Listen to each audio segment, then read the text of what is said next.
I appreciate the fact that you are managing or attempting to 90,000 employees.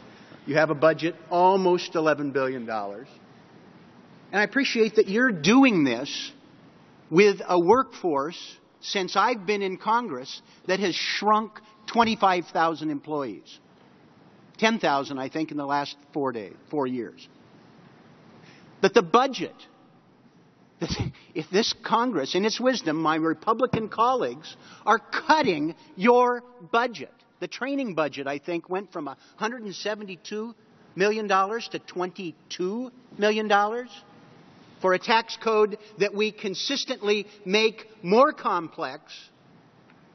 And oftentimes, we don't get our job done in time so that your employees can do their job. And then somehow we're pillaring you. And some of this does sound condescending, I will say, or not allowing you to answer questions, for a situation that Congress has made worse and has systematically assaulted the IRS in its capacity to function. What did we do in the government shutdown? What business furloughs its accounts receivable department? Not one that stays in business very long. Not one that has the capacity to deal with layers and layers of complexity and a vast system where people pound away on the IRS and the people who work there. I'm amazed that anybody takes those jobs. From you on down. And I appreciate they do.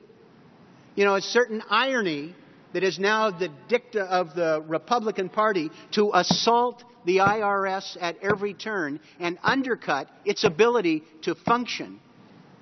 Gee, it was Republican presidents, starting with Lincoln and Taft and Roosevelt, that promoted the income tax, which doesn't collect itself.